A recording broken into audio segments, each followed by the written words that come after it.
I woke before dawn, same as every morning, cold stone floor under my back. The orphan house never warmed past midnight, not since the last hearth ward failed. I pulled on my coat, too big, sleeves rolled twice, grabbed my brass pole. Lamplighting paid almost nothing, but it kept me fed, and it kept me out.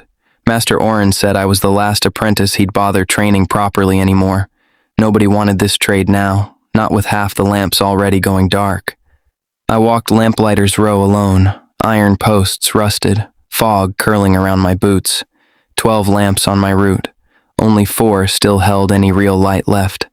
I always saved the dead ones for last, though I never told Oren why. Something in me could feel them, even the ones with nothing left burning, a warmth in my chest, faint, like a heartbeat that wasn't quite mine. I never told anyone about the warmth, not Oren, not the other orphans. I barely remembered my parents, just a woman's voice humming something warm and low. She died the winter the fever came through Duskmere, when I was barely 4. My father, whoever he was, left no name behind for anyone to remember. The orphan house raised 20 of us, cramped, cold, always short on food. I shared a room with 3 younger boys who still cried some nights, quietly.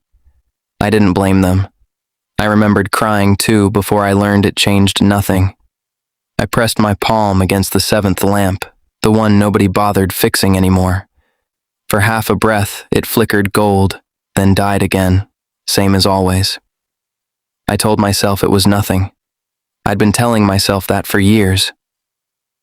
Duskmere woke slow around me, shutters creaking, carts groaning over broken cobblestone streets. The city had been beautiful once, or so the old women kept insisting loudly. I only knew it gray, fog-choked, its towers dark against a paler morning sky. The market square smelled of wet stone and yesterday's bread, half the stalls empty.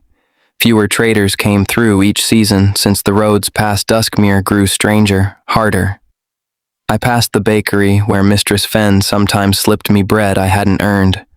"You look thinner every week, boy," she said, not unkindly, pressing warm bread forward. I thanked her the way I always did, quiet, quick, already moving toward work. An old beggar sat near the well, muttering about lights he swore he'd seen. Nobody stopped for him. Duskmere had learned not to listen to that kind. The watchtower bell rang 7 times, cracked and hollow, nothing like it should. Old records said it once rang clear enough to carry across 3 valleys, easily. Now it barely reached the market square before the fog swallowed it whole. I reached the garrison gate where 2 wardens stood, bored, spears loosely held. They never looked at lamplighters twice. We weren't worth a warden's attention, usually. I kept my head down anyway, old habit, safer to be forgettable, always safer. By midday, I'd finished my route, all 12 lamps checked, oil topped where needed. I sat on the broken watchtower steps, ate the bread, watched the fog thin. For a moment, just a moment, the whole city looked almost like it mattered. I thought about leaving Duskmere once, before I understood how far the roads went. There was nowhere to go, no family, no coin, just this dying city. Oren found me on those steps, grumbling about wasted daylight, same as every afternoon. "You've got the look again," he said, studying me closer than I liked. "What look?" I asked, though I already suspected exactly what he meant by it. "Like you're listening to something the rest of us can't hear," he said quietly. I laughed it off. He didn't laugh back, just watched me a moment longer. Then a caravan rolled through the gate, black and silver banners snapping in the cold wind. Wardens, not the bored garrison kind, the kind that rode straight from the capital. I'd never seen that many banners in Duskmere, not in my whole short life. People stopped in the street, watching, the way you watch a storm approaching slowly. A crier stepped forward, unrolled a scroll, cleared his throat before the gathering crowd. "By order of Commander Ylvain Thren," he began, and the whole square went silent. "All persons suspected of ember sensitivity are required to report for testing, without exception." Ember sensitivity. I hadn't heard that word spoken aloud since I was very small. My grandmother used to whisper it, always glancing over her shoulder when she did. She'd known one once, before they disappeared from Duskmere entirely, all at once. I felt the warmth in my chest again, sharper now, like it understood something. I shoved my hands into my pockets, kept walking, told myself it meant nothing. But the crowd was murmuring now, uneasy, the way Duskmere murmured before bad winters. An old man near me spat on the cobblestones. "Witch hunters," he muttered, low, bitter. "Ember-witches died out decades ago," a woman answered, though she didn't sound certain either. "Then why send a commander?" the old man said, "not some garrison clerk instead." Nobody had an answer for that. I didn't either, though the warmth kept building. Orrin pulled me aside before I could think, eyes darting toward the new banners. "Go home early today," he said. "Skip the last lamp. Just go home, boy." He'd never told me to skip a lamp before, not once in 3 years. I didn't argue. Something in his face told me not to ask why now. I finished my rounds early instead, hands unsteady on the brass lighting pole. Every dead lamp I passed seemed to hum now, faint, almost like it noticed. I told myself I was imagining it. I'd told myself that my whole life. The wardens set up camp near the garrison, banners staked into the cracked stone. By evening, half the city was whispering about the testing, the other half hiding. I heard a name pass through the crowd twice, ember-sensitive, spoken like a curse. That night I couldn't sleep, listening to the other orphans breathe in the dark. I slipped outside instead, back to the 7th lamp, the one that always flickered. The street was empty, fog thick, the warden banners nowhere in sight from here. I pressed both hands against the cold iron post, closed my eyes, and waited. The warmth rose from my chest, into my arms, into my fingers, into metal. For the first time in my life, the 7th lamp caught, and it held. Gold light spilled down the empty street, steady, real, unmistakably alive around me. I stared at it, heart pounding, half in wonder and half in pure terror. For one moment I understood what my grandmother must have felt, whispering that word. Behind me, a voice said quietly, "That's not something you should be doing outside." I spun around to find a warden watching me, watching the light behind me. Not garrison. Black and silver plate, a rune-etched gauntlet catching what light still burned there. "Douse it," he said, calm, almost bored, like this happened to him every week. I didn't move. I couldn't. My whole body had gone cold and very still. "Last warning, boy," he said, stepping closer, gauntlet hand beginning to glow faint red. The lamp guttered and died on its own, as if it understood the danger.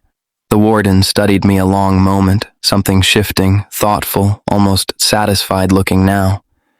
"Ember-sensitive," he said, not a question. "You'll want to come with me quietly, boy." I ran. I don't remember deciding to. My legs just carried me before thought. He didn't chase, not at first, which frightened me more than if he had. "We'll find you again," he called after me, voice carrying easily through the fog. "Aravyn's short on ember-sensitives left alive. We don't lose track of the ones remaining." I didn't stop running until I reached the orphan house, chest burning, hands shaking. I sat against the door all night, knees pulled to my chest, wide awake. I kept seeing the gauntlet's red glow every time I closed my eyes. By morning, I understood one thing clearly. Duskmere wasn't safe for me anymore. I packed what little I owned, a spare shirt, a knife, my mother's ring. Orrin found me at the door before I could slip out into the fog. He didn't ask questions, just pressed a small pouch of coin into my hand. "Head for the market tunnels," he said. "There's people down there who help ember-sensitives." I stared at him. "You knew," I said. It wasn't a question at all. "I've known for 3 years," he said. "I hoped you'd never need to know." He gripped my shoulder once, hard, then pushed me toward the door, silent. I left the orphan house for the last time as the sun broke through. Duskmere looked smaller somehow, walking away from it, smaller and grayer than I remembered. I didn't look back at the 7th lamp. I knew it had gone dark. Somewhere beneath the market square, Orrin said, was a door that didn't officially exist. I found the sewer grate exactly where he described, half hidden behind a fish stall. I pried it open, heart hammering, and lowered myself into the dark below Duskmere. The tunnel smelled of smoke and something else, something warmer, something I couldn't name. Somewhere ahead, faint and flickering, I saw a light that wasn't oil or fire. It was ember light, the kind I'd only ever managed to coax from dead lamps. I followed it deeper into the tunnels, further from everything I'd ever known before. I didn't know yet I was walking toward the last ember-witch left in Aravyn. The tunnel opened into a wider passage lined with old lanterns that still burned. Real ember light, not oil, not stolen flame, alive against the cold stone. Voices drifted ahead, low, careful, the way people speak when they don't trust walls. I pressed myself against the wall, heart hammering, listening as hard as I could. "Another one tonight," a voice muttered. "Thren's scraping the bottom of the barrel now." "Then let's not be the ones he finds," a second voice answered, sharper, colder. I stepped forward before I could think better of it, boots scraping on stone. Both voices went silent, a lantern swinging toward me, shadow climbing up the wall. A woman stood there, cloak charcoal gray, a burned scar spiraling down one weathered cheek. She studied me the way Oren had, like she already knew what she saw. "Your bleeding warmth," she said, flat. "Anyone with eyes could feel it from here." I didn't know what that meant. I knew I was too tired to run. "A warden caught me topside," I said. "He knew before I even did." Something shifted in her face, not quite kindness, closer to old, tired recognition. "Ember-sensitive," she said, quieter now. "Real ones are rarer than Thren once believed." "What are you?" I asked, though some part of me already suspected the answer. She almost smiled, bitter, brief. Something they were meant to finish off years ago.